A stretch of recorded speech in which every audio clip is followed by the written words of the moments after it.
স্বদেশৰ চৌদিশে উজলি উঠিছে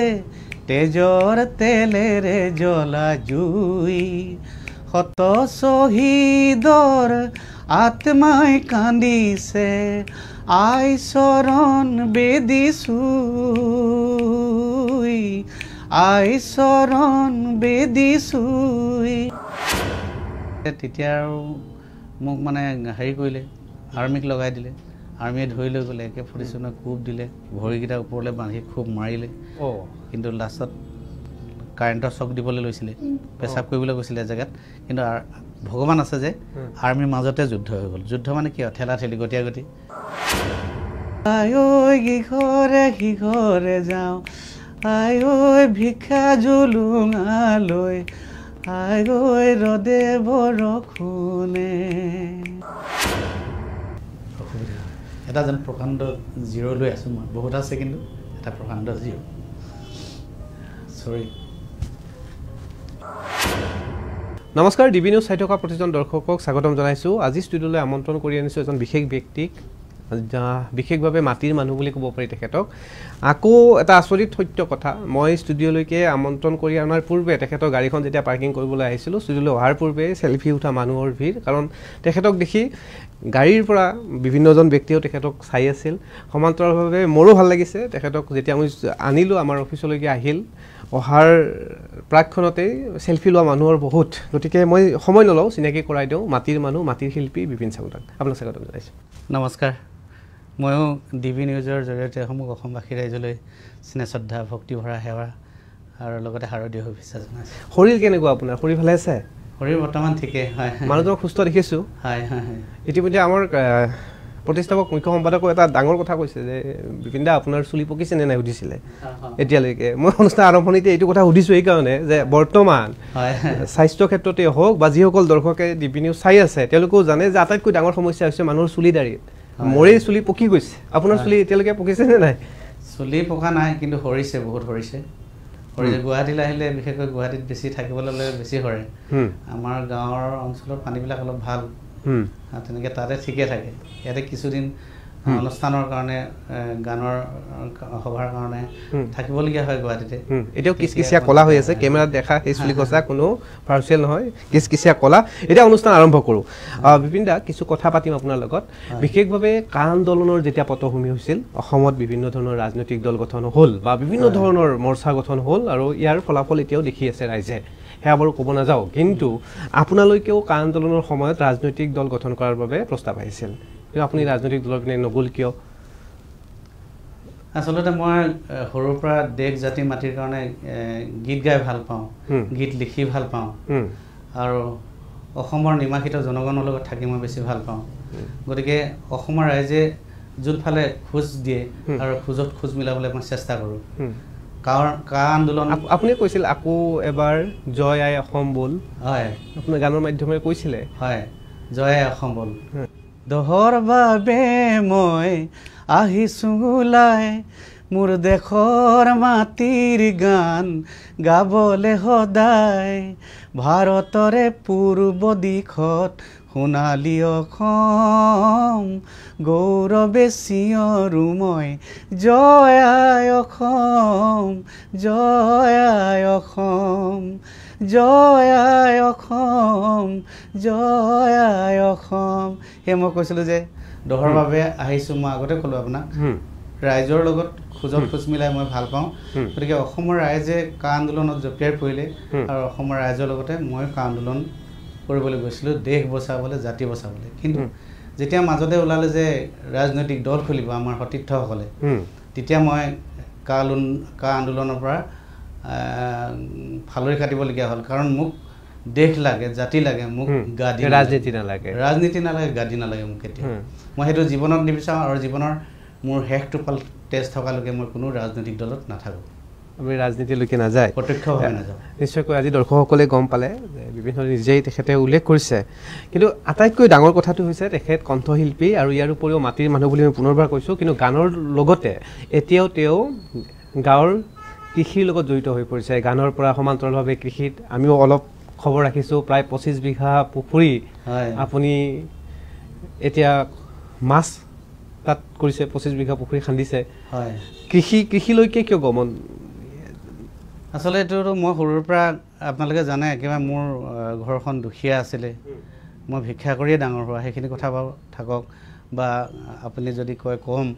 কিন্তু তাৰ মই যেতিয়া হালৰ মুঠি ধৰিব পৰা হ'লো তেতিয়াৰ পৰা মই বেলেগৰ ঘৰত হালোৰা থাকি ডাঙৰ হোৱা তাৰমানে ইয়াৰফালে কয় নামনি অসমত কয় ঢকা খাটি ডাঙৰ হোৱা উজনিত কয় হালোৱা থাকি ডাঙৰ হোৱা খেতিৰ লগতে জড়িত যেতিয়া লকডাউন আহিলে লকডাউনত কি কৰিম তেতিয়া মই ভাবিলোঁ মোৰ অকণমান মাটি লৈ থোৱা আছিলে মৰাণতে মাহমৰা সমষ্টিত তাতে মই ভাবিলোঁ পুখুৰীকে খান্দো তাৰ লগে লগে গানো ৰচনা কৰিলোঁ পুখুৰীও খান্দিলোঁ সেই তেনেকৈ পুখুৰী খন্দা হ'ল মানে পুখুৰী খান্দি এতিয়া মাছ তাততো দিবই লাগিব সুদূৰ নলবাৰীৰ পৰা মই মাছ আনি মাছৰ পোনা আনি 25 বিঘা 12 বিঘাৰ মোৰ জেগাডোখৰ 25 বিঘাৰ 12 বিঘা পুখুৰী আৰু এতিয়া লাহে লাহে পিছে অলপ আৰু 3-4 বিঘা আকৌ বাঢ়িলে এতিয়া আৰু কি খেতিত ব্যস্ত আপুনি বৰ্তমান মই পুখুৰী পাৰে নেমু লগাইছোঁ ফাৰ্ম খুলিছোঁ গাহৰি ফাৰ্ম আছে হাঁহৰ ফাৰ্ম মুৰ্গী ফাৰ্ম আছে গতিকে সেইবিলাক লগতে জড়িত মোৰ প্ৰশ্ন এটা মনলৈকে আহিছে সাধাৰণতে দেখোঁ যে শিল্পী বা অভিনেতা অভিনেত্ৰী সকলোৰে নহয় একাংশৰ বিশেষভাৱে অকণমান যেতিয়া জনপ্ৰিয়তা আহে বা বিভিন্নজন মানুহে যেতিয়া চেলফি উঠিবলৈ আৰম্ভ কৰে যেনেকৈ মই আপোনাকে দেখিছোঁ কৃষিৰ পৰা দূৰত থাকে বা কিছুমান কাম নকৰে নিজকে গ্লেমাৰ এখন পৃথিৱীৰ মাজত ৰাখে আপুনি পৃথক আপুনি কি ভাবে কি মেছেজ দিব বহুতে ভাবে যে যদিহে মই এইখিনি মেইনটেইন নকৰোঁ তেতিয়াহ'লে মোৰ সৃষ্টিৰে যি নহ'ব এনেকুৱা ধৰণৰ বিভিন্ন ধৰণৰ কথা কয় বা জনপ্ৰিয়তা কমি যাব আচলতে গানৰ মাজতে খেতিও কৰিব পাৰিতো আপুনি যদি ভাবে মই এতিয়া আপুনি সাৰ দিয়া হেৰিবিলাক খাই আছে আপুনি খুব বেছি খেতি কৰিব নালাগে আপোনাৰ ঘৰত খাবলৈ 2 কঠা মাটি যদি হয় 2 কঠা মাটিত গোটেই খেতি কৰি আপুনি খাব নোৱাৰে মই এতিয়া আমাৰ একেবাৰে ঘৰতে 1.5 কঠা মাটি আছে 1.5 কঠা মাটিতো মই এনি টাইম খেতি কৰোঁ কি লগাইছে তাতে সেই ভেন্দি কোমোৰা লাও জিকা ভোল যি পাৰোঁ কবি এতিয়াতো কবি ৰুইছোঁ আকৌ সেইখিনি যদি নিজে কৰি লোৱা হয় আচলতে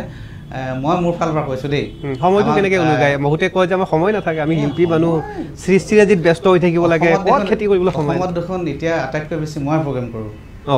কোনোতো আজিলৈকে ধৰি লওক 72খন প্ৰগ্ৰেম কোৱা নাই বহাগ জেঠত এতিয়ালৈকে মই কৰিছোঁ মই বুলি কোৱা নাই দে কথাটো সেইটো ৰাইজৰ লগত এদিন মানে আমাৰ শিল্পীসকলৰ মাজতে সমীক্ষা চলিছিলে তেতিয়া ওলাইছিলে সময় ভালমান কেইজন শিল্পী আছিলে তেতিয়া ওলাইছিলে যে কাৰণ মানে গোটেই বহাগৰ মাহটো মই 30 দিন কৰোঁ জেঠৰ মাহটো 30 দিন কৰোঁ সেইটো সময়ত এতিয়াতো মোৰ অলপ বয়স বাঢ়ি আছে এতিয়া অলপ কমাব লাগিব কিন্তু আটাইতকৈ সেই যেতিয়া মই 72খন প্ৰগ্ৰেম কৰিছিলোঁ তেতিয়া আটাইতকৈ শেষৰ প্ৰগ্ৰেমটো কৰিছিলোঁ শুৱালকুছি এখন চুমনি বাৰীৰ ওচৰত তাতে সেইটো মোৰ প্ৰায় 72 নম্বৰত পৰিছিলেগৈ গতিকে খালি বহাগৰ পহিলা বহাগৰ প্ৰায় 10 দিনলৈকে আমি ডাবল কৰিছিলোঁ প্ৰগ্ৰেম সেইকাৰণে সেইবাৰ বহুত বাঢ়িছিলে আৰু এতিয়াও মোৰ 50খনৰ তলততো কেতিয়াও প্ৰগ্ৰেম নাই হোৱা আজিলৈকে প্ৰগ্ৰেমৰ ক্ষেত্ৰত কৈছোঁ তাৰ মাজত মই খেতি কৰিব পাৰোঁ তেতিয়াহ'লে বাকী সকলোৱে কৰিব পাৰিব বুলি মই ভাবিলোঁ সুন্দৰ বাৰ্তা হয় আৰু আমি আত্মনিৰ্ভৰশীল গানৰ মাজত কাম কৰিলে কি হয় গানৰ মাজতো ওলায় মই যেতিয়া পুখুৰী খান্দি আছিলোঁ কিবা কলি ওলাইছিলে নেকি তেতিয়া কলি ওলাইছিলে কেনেকুৱা ঐ পথাৰ আমাৰ আনো নিজৰ বজাৰ ঐ পথাৰ আমাৰ আৰু নিজৰ বজাৰ কৰি ল'বৰে হ'ল জাতিটো আধাৰ ঐ খান্দিল বাৰীতে ফিচাৰী নিজৰ বজাৰত থমে নিজে বেপাৰী আহৈ ৰঙিলি আহৈ আহৈ পমিলি আহৈ এনেকুৱা ধৰণৰ সুন্দৰ বাৰ্তা প্ৰতিটো শব্দই হৃদয় চুই যায় নিজৰ বজাৰত নিজেই বেপাৰী হ'ব লাগিব আৰু খেতি কৰাৰ মাজতেতো মোক গান ওলাইছে যেনেকৈ মই জানমণি কেছেটত লিখিছোঁ বাতি ভৰাই চিৰা খাবি কাহিলি পুৱাতে এই কাহিলি পুৱাতে জানৈ ওলাম নাঙল জঙলি লৈ ঐ হিতলি পাতিতে জানৈ তোমাক সকলে গেৰি থৈ ঐ এচাৰি কুবেদি খেদাম কজলা ডমৰা ঐ কেঁকুৰা নাঙলে চহাম খেতি মাটি তৰা এইবিলাক গান তেতিয়াহ'লে এইবিলাক গানটো অসমৰ ৰাইজে চবেই শুনিছে মইতো খেতি কৰিয়ে এইবিলাক গান কৰিছোঁ খেতি যেতিয়া পথাৰত হাল বাই থাকোঁ তেতিয়া মই এই গীতটো ৰচনা কৰিছিলোঁ আৰু সেই গীতটো জানমণি কেছেটত দিছিলোঁ সেইবাবে আপোনাক কয় মাটিৰ শিল্পী বুলি বা মাটিৰ লগত সম্পৰ্ক আৰু যাৰ বাবে জনসাধাৰণে ৰাইজে আপোনাক মৰম কৰে বা বিচাৰে মই আকৌ আহিছোঁ যে আপুনি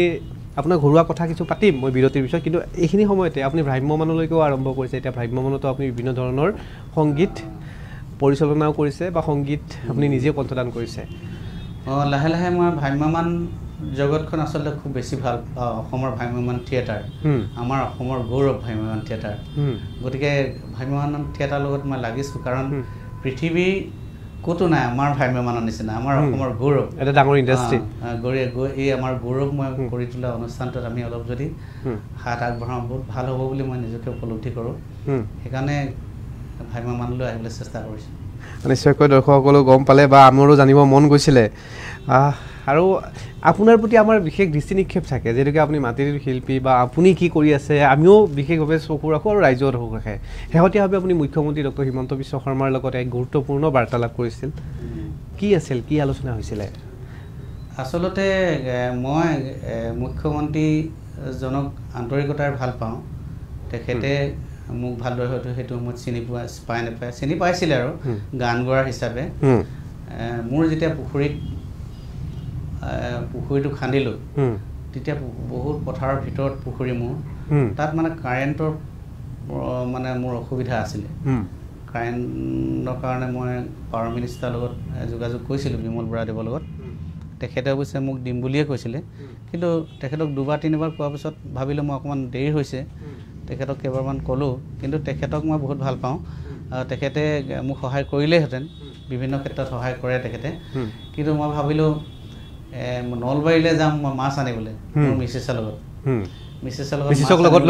মাছ আনিবলৈ যাম তেতিয়া মাছ চিনি পায়নে আপুনি ভালকৈ মাছ চিনি পাওঁ আগতে কিন্তু চব মাছ এতিয়া ধৰক ওলাইছে মিছেছো পায় লগত লৈ লৈছে পৰিয়ালৰ মানুহে তনয় গৈছিলে নে নাই আপোনাৰ তনয় নাই তাৰপিছত তেনেকৈ মাছ আনিবলৈ যাওঁতে মই ভাবিলোঁ মুখ্যমন্ত্ৰী তেতিয়া নতুনকৈ মুখ্যমন্ত্ৰী হৈছে আদৰণি এটা জনাওঁ তেনেকৈ ভাবিলোঁ আৰু এই কথাষাৰো যেন ক'লোহেঁতেন এনেকৈ ভাবোঁতে মুখ্যমন্ত্ৰীৰ অফিচ আছে তালৈ ফোন কৰিলোঁ তেতিয়া তেখেতলোকে মোক চিনি পাইছে মই বিপিন চাওৰাং বুলি ক'লোঁ কৈছে মই কৈছোঁ মুখ্যমন্ত্ৰীক মই লগ ধৰিম আজি তেখেতলোকে কৈছে বিপিন দা মুখ্যমন্ত্ৰীক লগ ধৰা প্ৰচেছটোতো এইটো নহয় আগতে এপ্লিকেশ্যন এখন দিব লাগে তাৰপিছত সেই এপ্লিকেশ্যনখন মানে আকৌ চাইন টাইন কৰে তাৰপিছত আমি কোনোবা এটা দিনত মাতোঁ এনেকৈ বুলি ক'লে তেতিয়াহ'লে মই আজি মাছ আনিবলৈ ওলাইছোঁ আজি গুৱাহাটীত থাকিম কিন্তু মানে কাইলৈ ৰাতিপুৱা যাব লাগিব তেতিয়াহ'লে মোৰতো নহ'ব দেখোন তেতিয়া আৰু বিভিন্নজনলৈ ফোন কৰিলোঁ নহয় চবেই একেষাৰ কথাকে ক'লে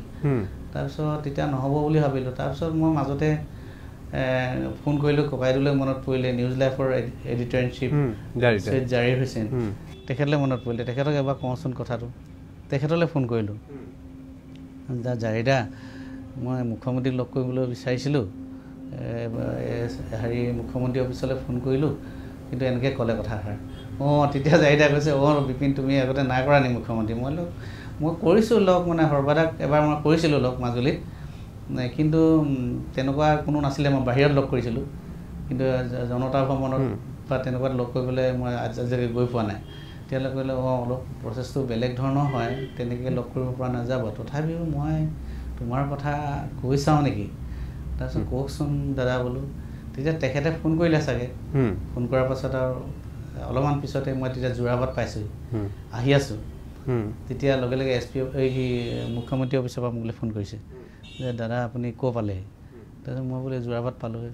ছাৰে আপোনাক মাতিছে এতিয়াই তেনেকৈ ক'লে তাৰপিছত তেতিয়াহ'লে মই যোৰাবাট পাইছোঁহি আপুনি আহক এডোখৰ বোলে তাৰপিছত তেনেকৈ মই আহিলোঁ অহাৰ পিছতে চাগে মুখ্যমন্ত্ৰী ছাৰে মানুহ পঠাই দিছিলে নেকি গেটলৈ পুলিচ দুজনমান আহিছিলে তাৰপিছত মোক দেখিলে মানে পাছ চাছ লাগে বুলি মই ভাবিছিলোঁ পুলিচ দুজনে ক'লে যে আপুনি পাছ ল'ব নালাগে আহক তেনেকৈ মাতি লৈ গ'ল মুখ্যমন্ত্ৰীৰ ওচৰলৈ তাৰপিছত তেখেতে ওচৰতে মোক বহিবলৈ দিলে তেতিয়া সেইদিনা খুব ভিৰ আছিলে মুখ্যমন্ত্ৰী সাহায্য পুঁজিৰ কাৰণে বহুতে মানে চেক প্ৰদান কৰি আছিলে গামোচা পিন্ধাই আছিলে দীঘল শাৰীটো হৈছিলে তাৰপিছতে মোক ক'লে তেখেতে বিপিন তোমাৰ হাতত সময় আছে নেকি অকণমান মই ক'লোঁ আছে মই আজি গুৱাহাটীত থাকিম অকণমান ৰ'বা দেই মই অকণমান লৈ লওঁ তেখেতে থিয় হৈ মানুহবিলাকক মই তেতিয়া তেখেতক দেখিছিলোঁ মুখ্যমন্ত্ৰী ইমান তীক্ষ্ণ আচৰিত পাই যায় মানুহে তেনেকৈ ছোৱালী এজনী আহিলে বা ল'ৰা এটা আহিলে ডাইৰেক্ট নাম কাঢ়ি মাতি দিয়ে মানে সিহঁতে আচৰিত পাই যায় পাছত তেওঁলোকে মই দেখিছোঁ পাছত কথা পাতি থাকে মোৰ নামটো কেনেকৈ মনত থাকিলে তেওঁলোক বহুত দিনৰ আগতে বোলে এজনী ছোৱালীয়ে কৈছে বহুত দিনৰ আগত মোক চিনাকি হৈছিলোঁ মোৰ নামটো আমুক বুলি কৈছিলোঁ আজি যে মোৰ নামটো লৈ মাতি দিলে মানে ছোৱালীজনী অলপ পাছত মানে চকুপানী বৈ গৈছে মই সেইটো আচৰিত পালোঁ তাৰপিছত অকণমান পাছতে তেওঁলোকৰ ডিপাৰ্টমেণ্টক ক'লে অকণমান বন্ধ কৰি দিয়া বিপিন আহিছে কথাটো পাতোঁ সেই কথা পাতিলে ভাল বেয়া কথা পাতিলোঁ ল'ৰাটোৰ কথা সুধিলে ল'ৰাটোক ফোন লগাই দিবলৈ ক'লে তাক ফোনটো লগাই দিয়ে ল'ৰাটোৰ হাতত ফোন নাছিলে তেতিয়া সৰু হৈ আছিলে অলপ তাৰপিছত দিব নোৱাৰিলোঁ আৰু তাৰপিছত কৈছে মোক ঘৰলৈ গৈ কিন্তু তুমি ল'ৰাটোক ফোন কৰাই দিবা তাৰপিছত কোৱাচোন বিপিন এনেকৈ ক'লে মই আপোনাক আদৰণি জনাবলৈ আহিছিলোঁ ক'লোঁ আৰু বহুত ভাল পাওঁ আন্তৰিকৰে তেখেতেও ক'লে মই বহুত ভাল পাওঁ তোমাৰ গান চাওঁ মই ব্যস্ততা বহুত ব্যস্ত মই বোলে তথাপি কিন্তু তোমাৰ ল'ৰাটোৱে ঢোল বজাই থাকিলে মই তোমাৰ প্ৰগ্ৰেম চাই থাকোঁ বোলে বহুতবাৰ চাইছোঁ এনেকৈ ক'লে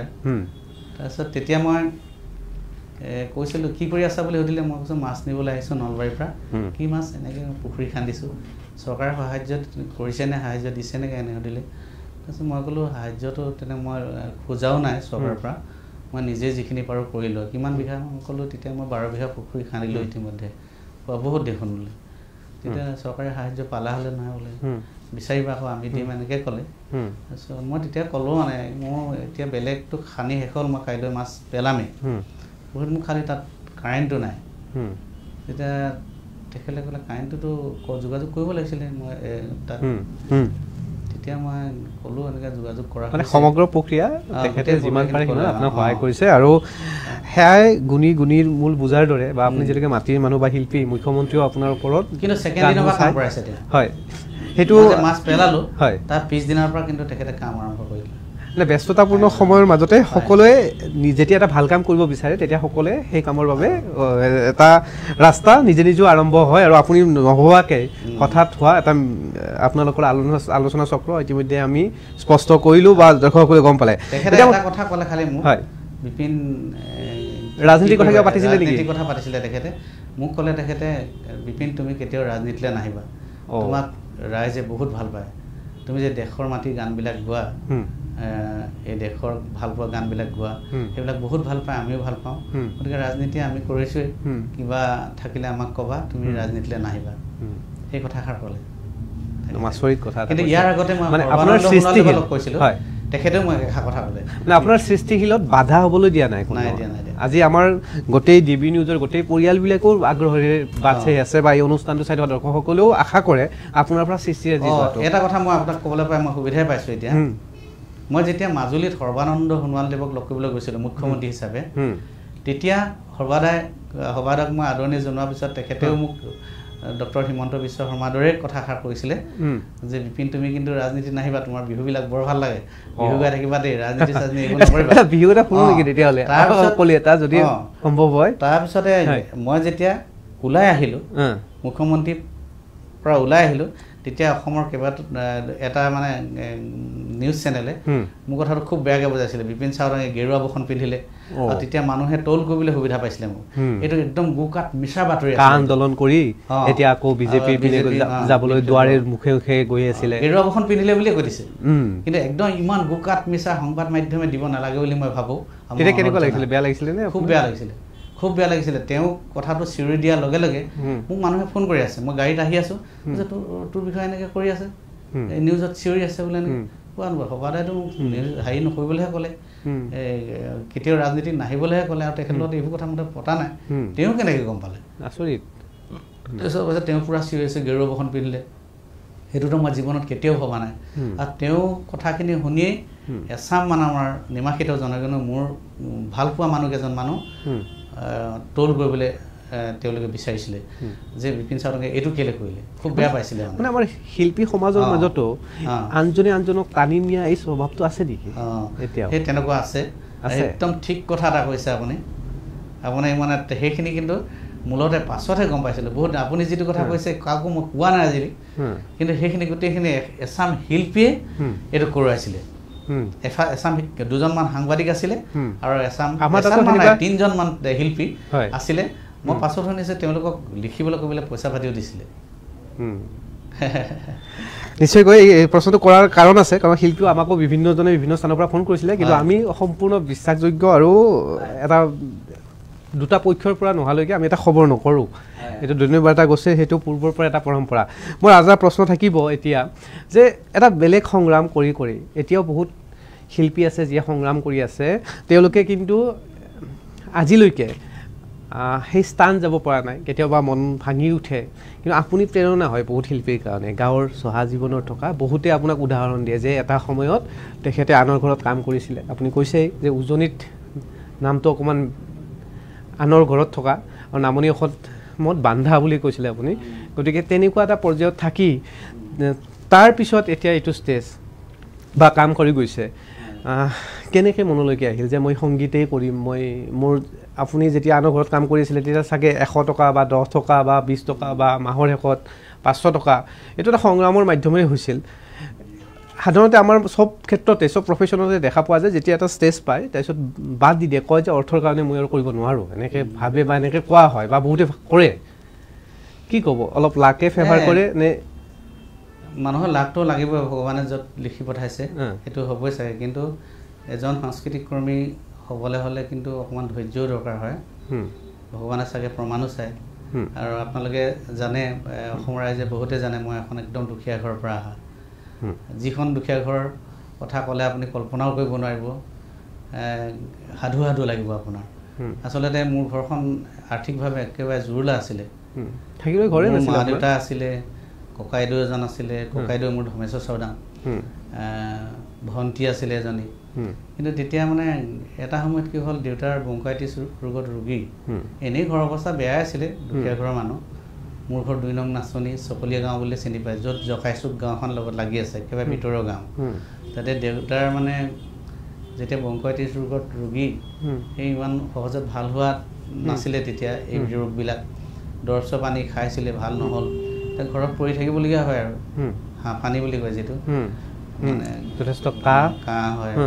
উশাহ নিশাহ লোৱাত কষ্ট। তেখেতে লাষ্টত দেউতাই ঘৰে ঘৰে বহুত কাম বন কৰিছিলে, হাজিৰা কৰিছিলে, লাষ্টত কৰিব নোৱাৰা হ'ল।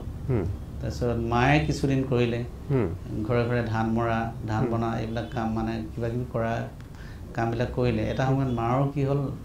বাত বিষ বুলি কয়, বিষালী বেমাৰটো লাগিলে ভৰিত। কোন ক্লাছত আছিলে আপুনি তেতিয়া? তেতিয়া আমি সৰু আৰু, বাইদেউ অকণমান ডাঙৰ। তাৰপিছত ভণ্টি তেতিয়া সৰু একেবাৰে, তাই কোলাত ৰাখিবলগীয়া ছোৱালী। তেতিয়া মায়ে লাষ্টত মানে কাম কৰিব নোৱাৰি ভিক্ষা কৰিবলগীয়া হ'ল। মায়ে যেতিয়া ভিক্ষা কৰিবলগীয়া হ'ল, সেইটো মানে ভাবিব নোৱাৰা এটা ঘটনা। মায়ে যেতিয়া ভিক্ষা কৰিবলগীয়া হ'ল, তেতিয়া মানে ভণ্টি যে কোলাত থাকে, বিচনাত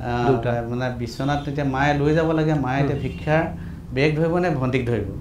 এনেকৈতো ভিক্ষাৰ বেগটো পাতি দিব লাগে মানুহৰ ঘৰলৈ গৈ বা বজাৰলৈ গৈ, কিন্তু মাক ভনীৰ কাৰণে অকণমান অসুবিধা হয়। তেতিয়া মায়ে ক'লে তয়ো ভিক্ষালৈ ওলাবি। তেতিয়া মই মাৰ লগত ময়ো ভিক্ষালৈ যাবলগীয়া হ'ল, ভিক্ষা কৰিবলৈ। এতিয়া ঘৰে ঘৰে ভিক্ষা কৰোঁ, কেতিয়াবা মই ভণ্টিক ধৰোঁ আৰু কেতিয়াবা হেৰি ভিক্ষাৰ বেগটো ধৰোঁ। মায়ে যদি ভণ্টিক লয়, মই ভিক্ষাৰ বেগ ধৰোঁ, আৰু মায়ে যদি মানে হেৰি লয়, ভণ্টিক লয়, তেতিয়া মই ভিক্ষাৰ বেগটো মই ল'বলগীয়া হয়। তেনেকৈ বিভিন্ন ঘৰে ঘৰে আজি প্ৰায় কেইবাবছৰো ধৰি আমি মায়ে মই ভিক্ষা কৰিলোঁ। আৰু তেতিয়া আমাৰ ঘৰখন খুব বেয়া আছিলে। তাৰমানে আপুনি যে মই এইখিনি কথা যে এসাঁজ ভাতৰ কাৰণে, কেতিয়াবা আমি লঘোণতো আছিলোঁ, কল পচলা খাইছিলোঁ, সেইটোতো দূৰৰ কথা। কিন্তু আপুনি যে সংগীতৰ কথা সুধি আছে,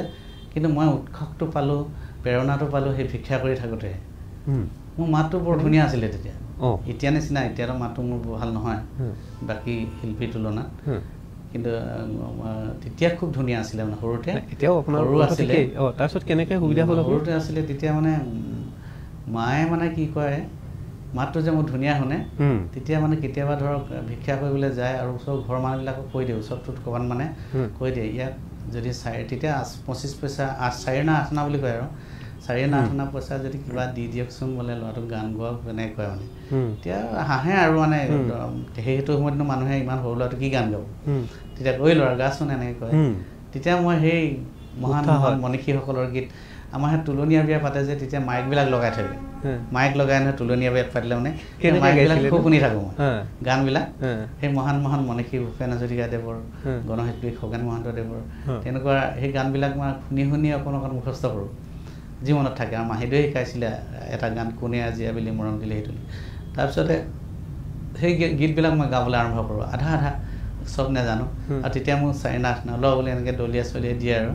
দলিয়াই দিয়ে কেতিয়াবা হাতে হাতেও দিয়ে আৰু তেতিয়া মই একদম পূৰা উৎসাহ পাওঁ আৰু শিক্ষাৰ জীৱনটো মোৰ মনত পৰিলে বহুত কথাই মনত পৰে এতিয়া আমাৰ জীৱনত বহুত হ'ল কিন্তু আই নাই এতিয়া আই ঢুকাই গ'ল যে আইৰ লগত ভিক্ষা কৰোঁতে মই মানুহৰ আচৰিত পাইছিলোঁ মানে মানুহবিলাক কেনেকুৱা কিছুমান জেগাত দেখিছিলোঁ মাক আমি সৰু ভণ্টি সৰু মাক ৰেপ কৰিবলৈ বিচাৰে তেতিয়া মই কিবা বুজি পাইছিলোঁ লাষ্টলৈহে যেতিয়া ডাঙৰ হৈছোঁ তেতিয়াহে বুজি পাওঁ তেতিয়া সিমান বুজিও পোৱা নাছিলোঁ টানিবলৈ বিচাৰে কিবা কৰে তাৰপিছত মোকো কেইবাবাৰো মাৰিছোঁ কেইবা ঘৰত মানুহ ভিক্ষা কৰিবলৈ যাওঁতে মানে দুবাৰ কাৰোবাৰ ঘৰত যদি সোমোৱা হয় কেতিয়াবা কিছুমানে দিয়ে কিছুমানে চৰিয়াই গুৰিয়াই পঠিয়াই দিয়ে তেনেকুৱা মই বহুত জেগাত চৰ খাইছোঁ এবাৰ পিছে মাৰ পৰা চৰ খাবলগীয়া হ'ল মাৰ চৰটো এনেকুৱা আছিলে যিটো চৰ মই জীৱনত কেতিয়াও মই সেই চৰটো পাহৰিব নোৱাৰোঁ কি হ'ল মানে এঘৰ মানুহৰ ঘৰলৈ গ'লোঁ তাৰ আগদিনা আমি বৰষুণ আছিলে ভিক্ষা পোৱা নাছিলোঁ ভিক্ষা নাপায় মানে কি হ'ল আমাৰ লঘোণ থাকিবলগীয়া হ'ল এতিয়া ককাইদেউহঁতৰ কথা যোনটো সেতি অকণমান ডাঙৰ কিবা কিবি কৈ গাঁৱতে সিটো নাযায় ভিক্ষা কৰিবলৈ ময়ে যাওঁ বা দেউতাৰ লগত ৰখীয়া থাকে সি স্কুললৈ যায় তাৰপিছত এদিন মানে কি হ'ল মায়ে মানুহৰ ঘৰত গৈ ক'লে নহয় ল'ৰাটো কালিৰ পৰা ভাত খোৱা নাই গতিকে কেইটামান ভাত দি দিব নেকি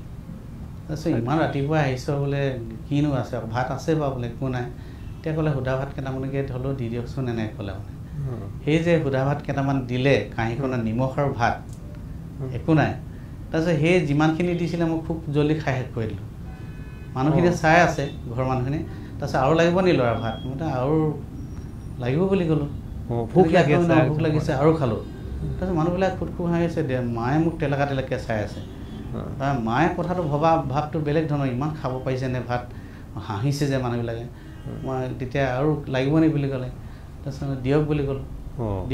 আৰু দিলে আৰু খালোঁ তাৰপিছত সেনেকৈ থাকোঁতে মায়ে মানে মোক ঘপকৈ ধৰিলে মাৰ খং উঠিলে নেকি আহি মানে ৰাস্তালৈ টানি লৈ আহিলে আৰু খুব যোগে এক চৰ মাৰিছে এক চৰ মাৰ পাছত ইমান ভাত খাব শুনাই পোৱা নেকি এনেকুৱা কথা কৈছে আৰু তাৰপিছত এক চৰ দি মানে অকণমান পাছত মোৰ যেতিয়া চকু পানী ওলাইছে কেলৈ মাৰিছে মোক তেতিয়া মায়ে মোক সাৱটি ধৰিছে যে সেই সাৱটি ধৰা দৃশ্যটো মই জীৱনত কেতিয়াও নাপাহৰিম মানে নিশ্চয়কৈ আজি মা নাই সেইকাৰণে মোৰ জীৱনত বহুত কিবা হ'ল ঘৰ হ'ল অট্টালিকা হ'ল এতিয়া ঘৰ নহয় অট্টালিকা সেইবিলাক ঢেৰ গাড়ী ঘূৰা হ'ল কিন্তু আজি মা নথকাৰ কাৰণে মোৰ অলপ অসুবিধা হয় এটা যেন প্ৰকাণ্ড জিৰ' লৈ আছোঁ মই বহুত আছে কিন্তু এটা প্ৰকাণ্ড জিৰ' চৰি নিশ্চয়কৈ বিভিন্ন অলপ মানুহৰ জীৱনত এইখিনি থাকে মই অলপ ব্ৰেক লৈছোঁ উভতি আহিম স্বাস্থ্য খণ্ডৰ বাবে এটি ভাল খবৰ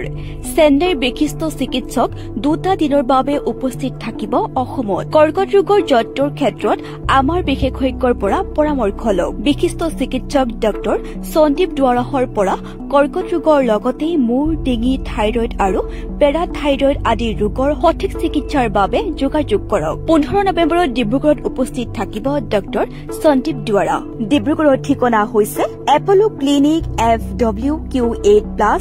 HX4 Assam Trang RD near Idgra Graham Bazar Dibrugarh 01 উপস্থিত থাকিব দিনৰ 11 বজাৰ পৰা সন্ধিয়া 4 বজালৈ যোগাযোগৰ বাবে ফোন নম্বৰ হৈছে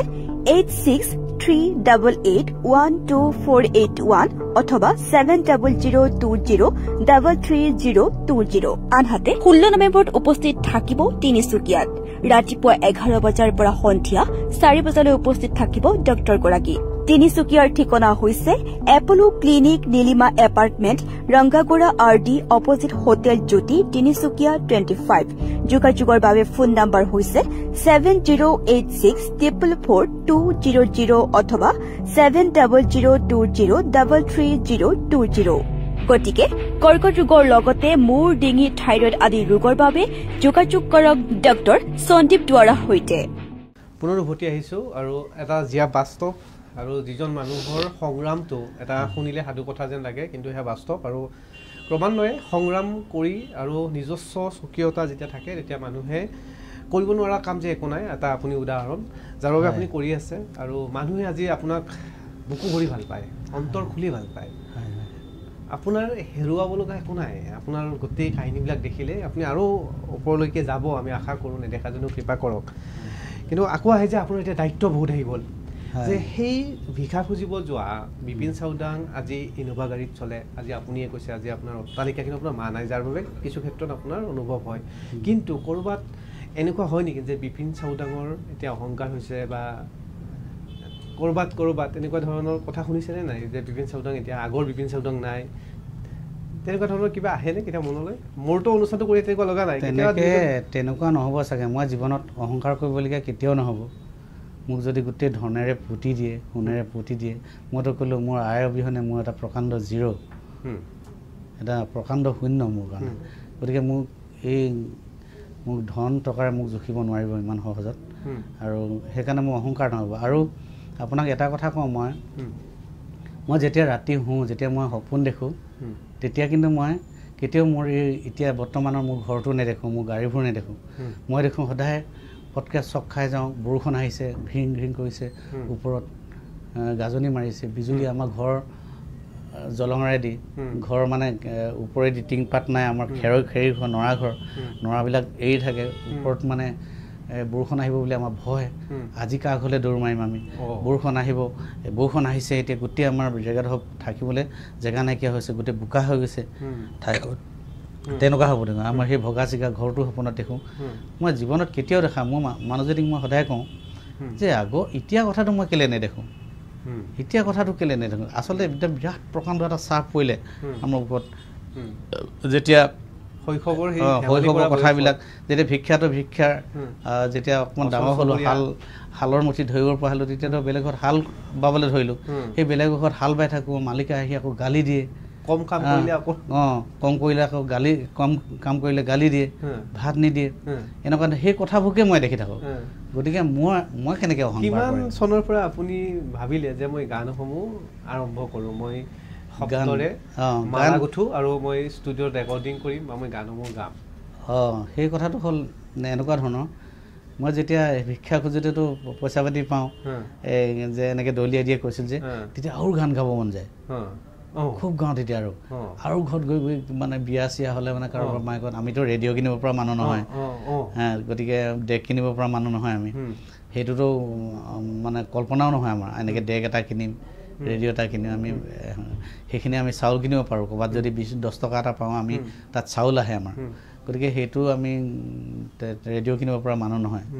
গতিকে বেলেগ ঘৰত কেতিয়াবা ভিক্ষা কৰিবলৈ যেনে ৰেডিঅ' শুনি থাকোঁ অকণমান দেৰি ৰৈ দিওঁ তেতিয়া তথাপি পাছত গৃহস্থই খেদিবলগীয়া হৈ যায় মায়েও টানিবলগীয়া হৈ যায় মোক ৰেডিঅ'ত গান এটা দি আছে সেইটো শুনো তেনেকৈ খুব শুনিবলৈও ভাল পাওঁ আৰু মই গাবলৈও ভাল পাওঁ তেনেকৈ মোক আকৌ কোনোবাই 1 টকা 2 টকালৈকে দিছিলে পইচা তেতিয়া উৎসাহটো বাঢ়ি গৈ থাকিলে মনলৈ আহিছে নেকি সেই সময়ত গোৱা গান এটা তেতিয়া নাই তেতিয়া আছিলে কোনিয়া যি আবেলি মৰম দিলে আৰু সেই আগৰ যদি সম্ভৱ হয় অলপ যদি গুণগুণাই দিয়ে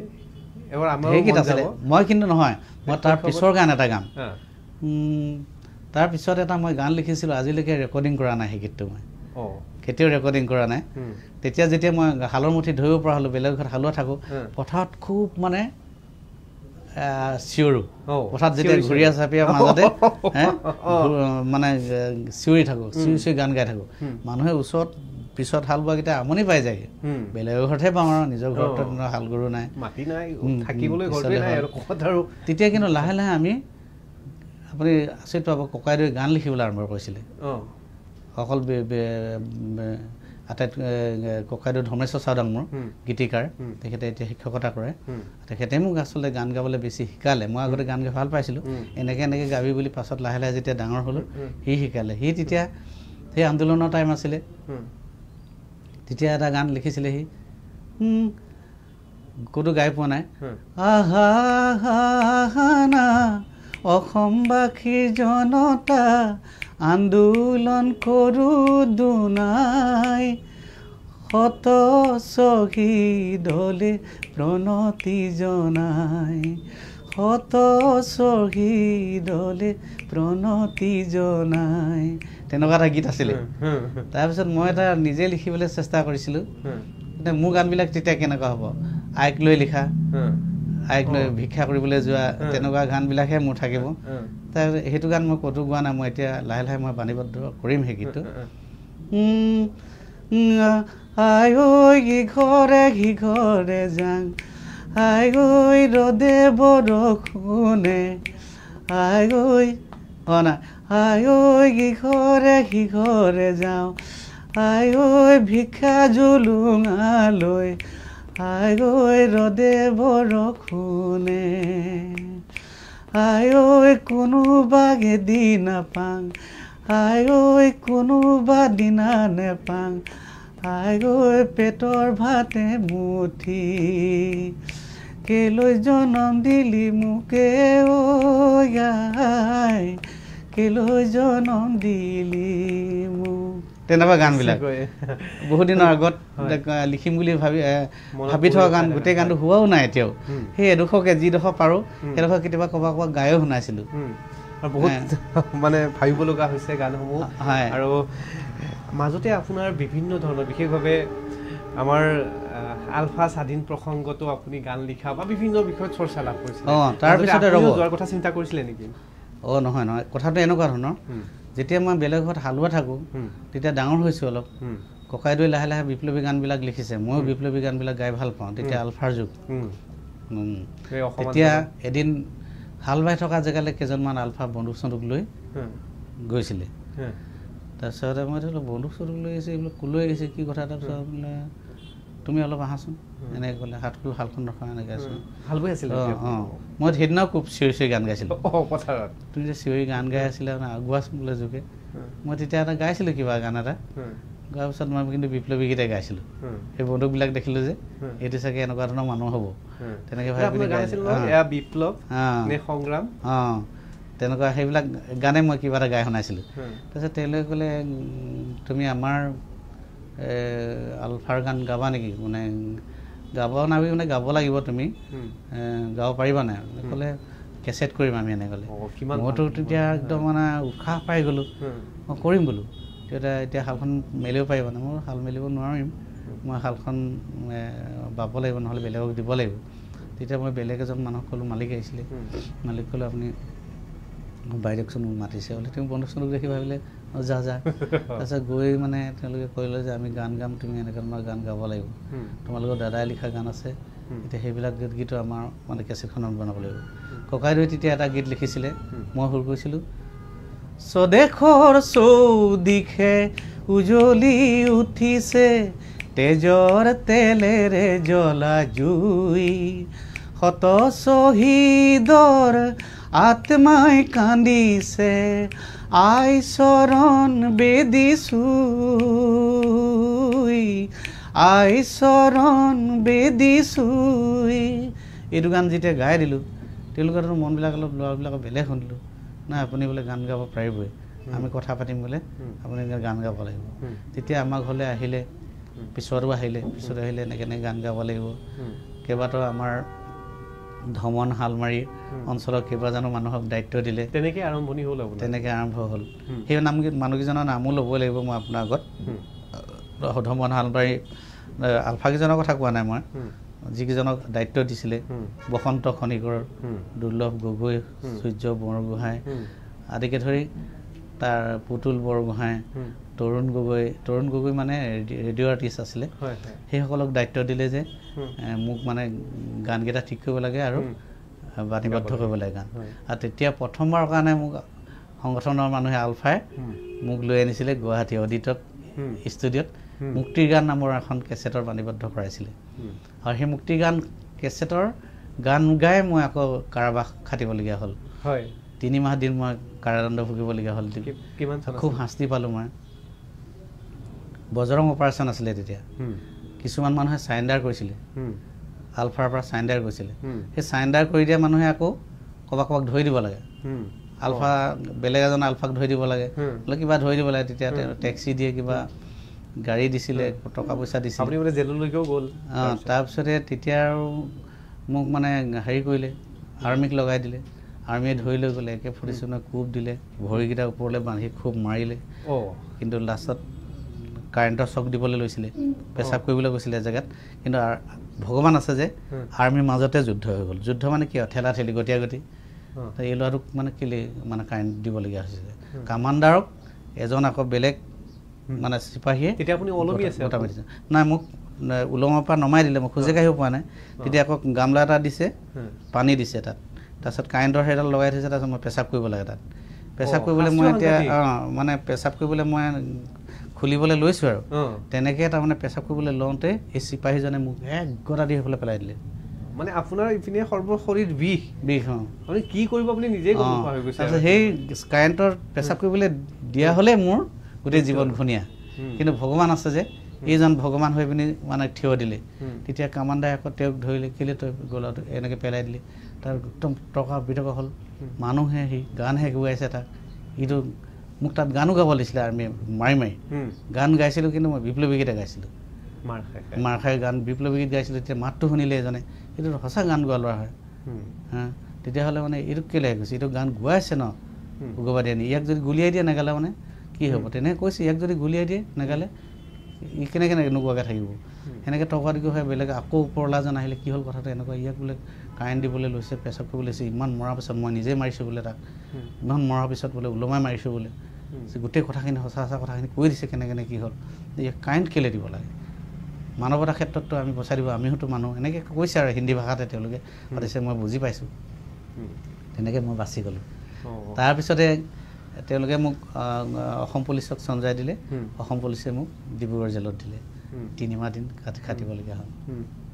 আপোনাৰ জীৱনটোত একচুৱেলি অভিজ্ঞতা বহুত সেইবাবে আপোনাৰ শব্দৰ অভাৱ নহয় আৰু প্ৰতিটো অভিজ্ঞতাই আপোনাক সৃষ্টিৰে যি এটা সমল দিছে আৰু এই ধৰণৰ অভিজ্ঞতাসমূহ খুব কম মানুহৰ আছে আৰু যিসমূহ বেয়া অভিজ্ঞতা হৈছে আপোনাৰ জীৱনত মই আশা কৰিম আৰু কোনোদিনে আহিব নালাগে আৰু কাৰো জীৱনতে হ'ব নালাগে আৰু যিসকলে এতিয়াও ভাবি আছে যে তেওঁলোকৰ কিবা এটা কাম কৰিব পৰা নাই তেওঁলোকৰ অৰ্থৰ অভাৱ বা তেওঁলোকৰ হাত এখন নাই বা চকু এটা নাই কিন্তু আপোনালোকে নাভাবিব যে আপোনালোকৰ ইতিমধ্যে মনটো আটাইতকৈ ডাঙৰ বস্তু আৰু মনটোৰে কৰিলে চন বুলি কয় গতিকে মনটোক লৈ আপোনালোকে সুন্দৰ ৰূপত সকলো কাম কৰিব পাৰে বাস্তৱ বহি আছে বিপিনদা আমাৰ সৈতে তেওঁ কৰিব লগা কাম বহুত আছে এতিয়া দায়িত্ব বহুত আহি গৈছে আগন্তুক পৰিকল্পনা কি আছে এতিয়া আকৌ এতিয়া ঘৰ হ'ল সংসাৰ হ'ল ল'ৰা তনয়ো ডাঙৰ হৈ আহিছে এতিয়া এতিয়া আগন্তুক তনয় এইবাৰ প্ৰগ্ৰেম কৰিব নে নাই আপোনাৰ লগত তনয় এতিয়া ডাঙৰ হ'ল তনয়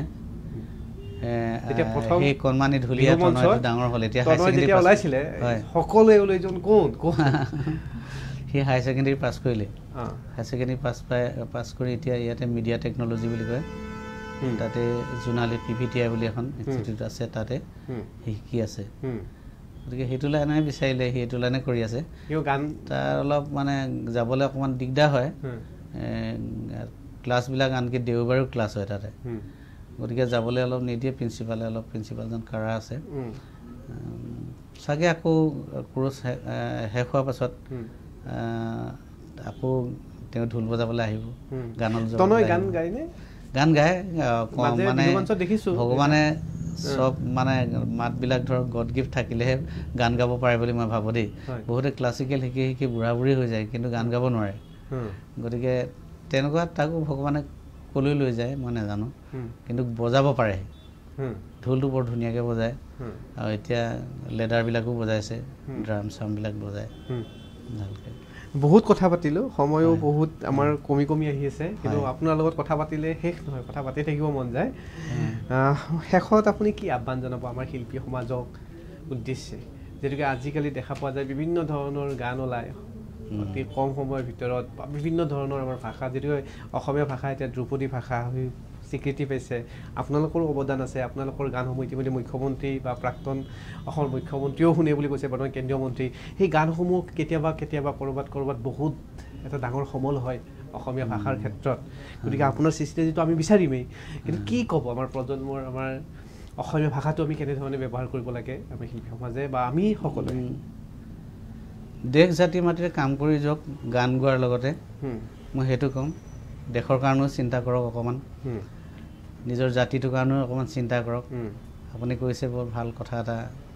ধ্ৰুপদী ভাষাৰ অন্তৰ্গত হ'ল আমাৰ অসমীয়া ভাষা তাতকৈ কি গৌৰৱ থাকিব পাৰে আমাৰ কাৰণে আমি গৌৰৱবোধ কৰিছোঁ গতিকে এই ভাষাটোক ভালকৈ জীয়াই ৰাখিবলৈ চেষ্টা কৰক তাৰে কামনা কৰিম আৰু গীতৰ কথা কৈছে আপুনি গীত কিন্তু গীতটো অলপ বুৱতী নৈ নিচিনাকৈ যুগে যুগে অলপ বেলেগ ধৰণৰ হৈ আহে খোজত খোজ মিলাই নচলিলে আমাক গায়কসকল যিসকলে গান গাই চলি থাকে সেইসকলে চলিবলৈ দিগদাৰ হয় গতিকে তেখেতলোক এইবাৰ মই গায়ক হ'ম এনেকুৱা ধৰণৰ গান আপুনিও ময়ো গাইছোঁ গতিকে সংগীত তেনেকুৱা বুৱতী নৈৰ দৰে বেলেগ বেলেগ আহি থাকে বেলেগ বেলেগ বিভিন্ন জেগাৰ পৰা পানী আহি থকা নিচিনাকৈ আপুনি কিন্তু প্ৰতিটো সময়তে আপুনিও সৃষ্টি দি আছে কিন্তু এইটো মানিব লাগিব আমি খোজত খোজ মিলাবই লাগিব সেইকাৰণে মই ভাবোঁ তাৰমানে সংগীতৰ ধাৰাটো একেই কেতিয়াও নাথাকে আৰু স্বকীয়তাটো আপুনি কিন্তু বহন কৰি গৈ আছে নিজৰ স্বকীয়তাটো ৰাখিছোঁ কিন্তু খোজত খোজ মিলাবলগীয়াও গীত গাই জীয়াই থাকিবলৈ হ'লে কৰিবলগীয়া হয় গতিকে তেখেতলোকক দুখ দি লাভ নাই খোজত খোজ মিলাবই লাগিব সংগীত জগতখনত মই তাকে ক'ম এটা প্ৰশ্ন ৰৈ গৈছিলে যে সংগীতক মাধ্যম হিচাপে লৈ বৰ্তমান চলিব পাৰেনে অসমত কিয় নোৱাৰিব পাৰিব সংগীত এনেকুৱা এটা কলা যিটোত কেৱল ধন টকা পইচা নহয় মৰম চেনেহ বহুত আছে মানুহৰ মৰম চেনেহ আছে এতিয়াতো আমি বেলেগ জেগাত থিয় হৈ পোৱা নাই আমি সাংস্কৃতিক কৰ্মী হিচাপে থিয় হৈ পাইছোঁ কিন্তু সাংস্কৃতিক কৰ্মী হৈ অসমত যিখিনি মৰম পাওঁ জনমটো পোৱাটো সাৰ্থক হ'ল যেন লাগে কিছু কিছু ক্ষেত্ৰত গতিকে সংগীতক লৈতো জীয়াই থাকিব পাৰে সেই আপুনি কোৱা নিচিনাকৈ নিজৰ বৈশিষ্ট্য এতিয়া স্বকীয় বৈশিষ্ট্য এটা থাকিব লাগে কিন্তু দেই ৰাইজে ভাল পোৱা কামটো কৰিব লাগিব আনক কপি কৰি নহয় নিজস্বতাটো থাকিব লাগিব নিজস্বতা নাথাকিলে তেতিয়াহ'লে সেয়া বেছি দিনৰ বাবে নাথাকে মই বিদায় ল'ব লাগিব কিন্তু শেষত এটা যদি আপুনি অকণমান যদি আমাক গুণগুণাই দিয়ে তেতিয়াহ'লে অনুষ্ঠানটো খুবেই ভাল হ'ব আৰু শেষত আমি এটা আপোনাৰ গুণগুণনিৰে শেষ কৰিম অনুষ্ঠানটো হয় কি গান আপোনাৰ মনলৈ যি আহিছে বিহুটো বহুত আছে গানো বহুত আছে বহুত কি গালে ভাল পাব আপোনাৰ মনলৈ কি অহা গালেই হ'ল আৰু কাৰণ আপোনাৰ প্ৰতিটো গানেই ভাল লাগে হয় প্ৰতিটো গানতে অনুৰোধ এটাও জনাম মই আমাৰ এতিয়া বহুতো আন্দোলন হৈ থাকে দেশ জাতি মাতি বচাব লাগে গতিকে মই এটা অনুৰোধ জনামেই মোক গীতৰ জৰিয়তে ভাইহঁতৈ ককাইহঁতৈ ঘৰ হেৰুৱাবি বাৰী হেৰুৱাবি আৰু হেৰুৱাবি জাতি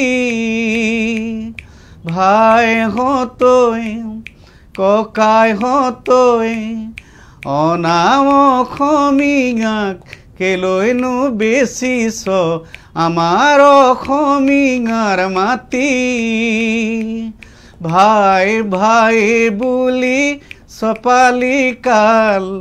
নিজেই খান্দি ললি জখিনীৰ খাল ভাইহঁতৈ ককাইহঁতৈ